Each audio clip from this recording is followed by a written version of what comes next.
Muito bem. Já que Lula e o PT se tornaram novamente o poder executivo neste país, vale a pena, no meu entender, resgatar, né, todo o histórico, pelo menos uma parte dele, que seja possível, né, e que caracteriza os anos em que Lula governou, em que Lula esteve no poder executivo, né, entre 2002 e 2010. Né, e esse conteúdo pode ser acessado, né? Eu tenho bastante coisa arquivada aqui em forma de artigos, livros, vídeos, áudios, né, e outros tipos de depoimentos, né, seja em sites específicos. Então aqui eu vou começar lendo um artigo sobre a relação do PT com as Farc. E é interessante que, como esse histórico, isso aqui é de 2008, né? No mês de agosto de 2008. Faz um tempo. Porém, não é um passado tão distante, né? Que, vamos dizer assim, estivesse tão olvidado. E eu não me refiro ao povão, não, que o povão é facilmente enganado.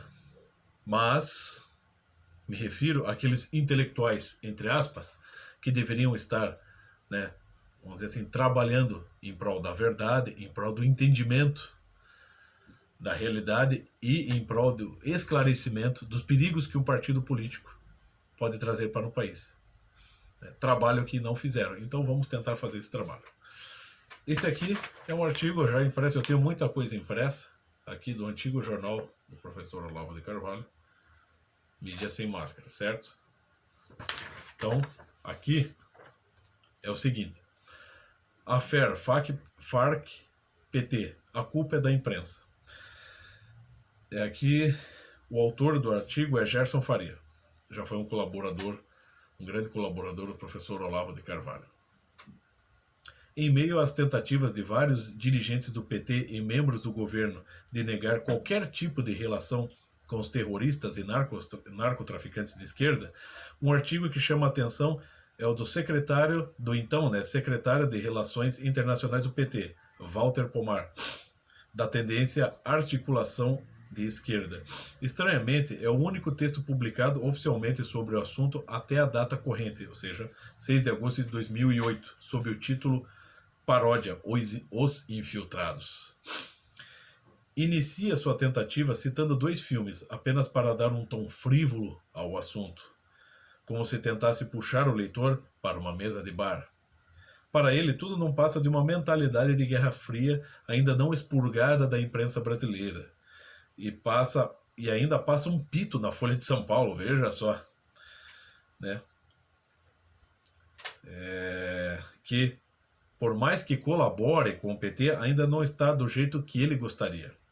Pomar parece ser mais exigente do que o próprio Lula, que já agradeceu oficialmente à imprensa por fazer ouvidos moucos sobre os 15 primeiros anos do Foro de São Paulo, né, tão bem documentado e denunciado pelo professor Olavo de Carvalho. Para, né, Walter Pomar, 15 anos não são bastante. Afirma, em estilo KGB da Guerra Fria: a matéria publicada pela revista colombiana está claramente a serviço de um setor da direita colombiana que se opõe a 2 iniciativas impulsionadas pelo governo brasileiro, a Unasur e o Conselho de Defesa da América do Sul. Ora, o escritor Gabriel Garcia Marques, né, o autor de 100 Anos de Solidão, conhecido companheiro de Fidel Castro, admirado pelas esquerdas de todo o sistema solar, foi até o ano de 2006 o dono da revista Câmbio. A mesma revista, em 2003, já mostrava as relações do narcotráfico brasileiro com as Farc, coisa que deixou a esquerda brasileira um pouco atormentada, pois sempre a considerara uma força de libertação nacional, com seus guerrilheiros, entre aspas, da liberdade, né? E a força de libertação nacional também, entre aspas. Acreditavam que a cocaína tinha um caráter revolucionário, queriam destruir o império burguês, solapando-o pelo vício e simultaneamente auferir lucros para a construção do paraíso sem classes. Veja só. Em 14 de fevereiro de 2003, a revista Câmbio publica o seguinte: La Confissão de Fernandinho, né? Fernandinho Beiramar.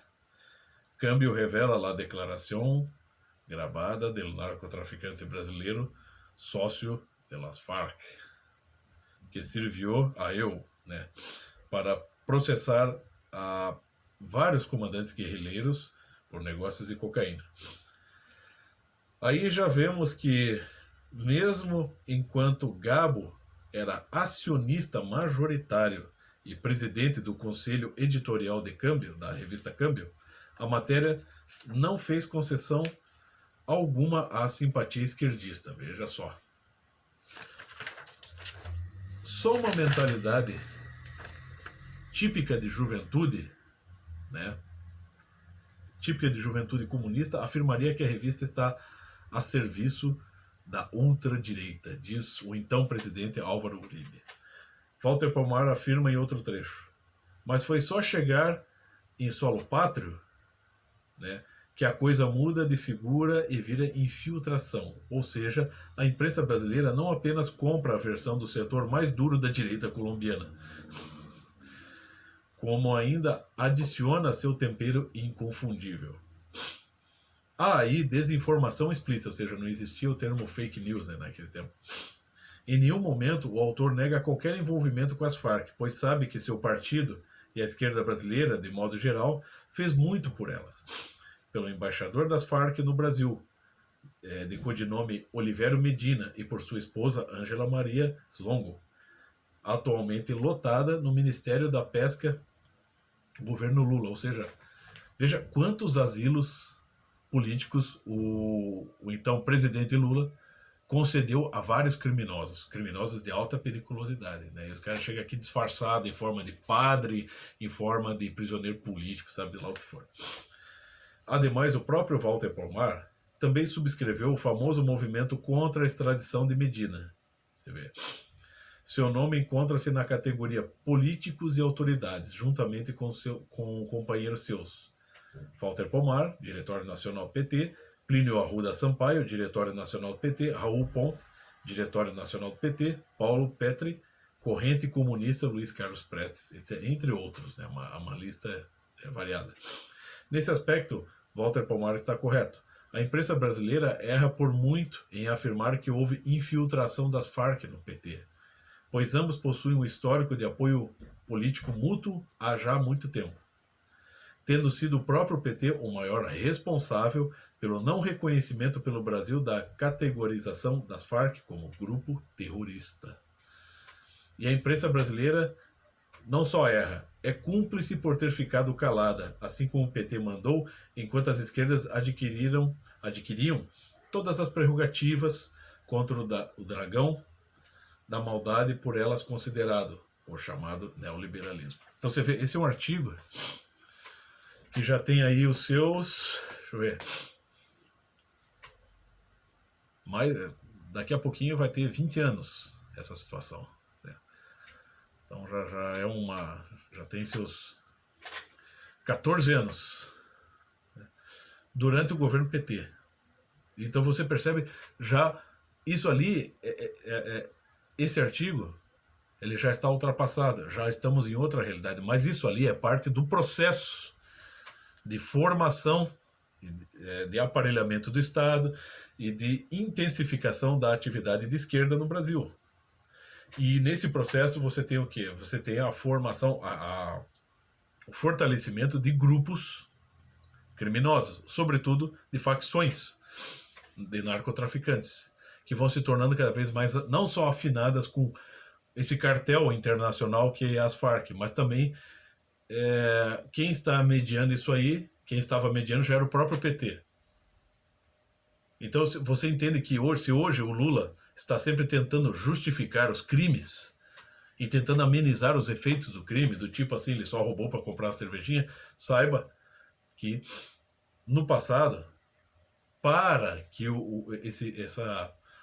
esse processo de estabilização do movimento de esquerda no Brasil e no Poder Executivo pudesse ser possível, né, esse foi o procedimento, entendeu? Você tem que organizar forças que vão garantir o poder, né? E nunca é de forma democrática. Então, arregimentar forças criminosas, né, e ditatoriais, de modo que, né, por exemplo, o processo democrático no Brasil ele não ocorra mais, mas que o processo democrático seja considerado isso, simplesmente a sucessão de membros de um único partido liderando o país, né, por exemplo, pelos anos afora. E assim você, vamos dizer assim, forma aquilo que o professor Olavo falava, né, todo um conjunto de países de esquerda, uma América Latina toda, né, de esquerda, como uma União Soviética.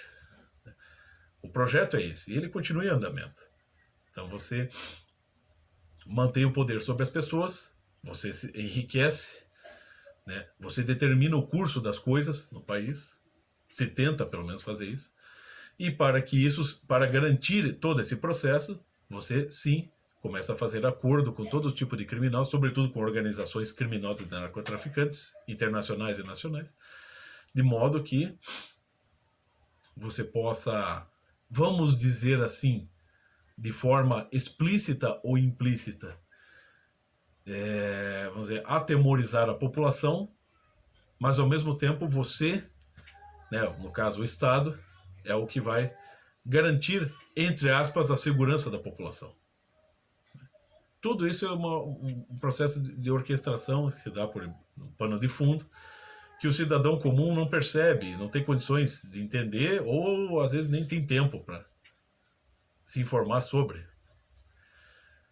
Mas isso avança, né, vamos dizer, de forma galopante, está avançando, já se consolidou em parte, como o professor Olavo falou. Estou dando aqui a minha interpretação, obviamente.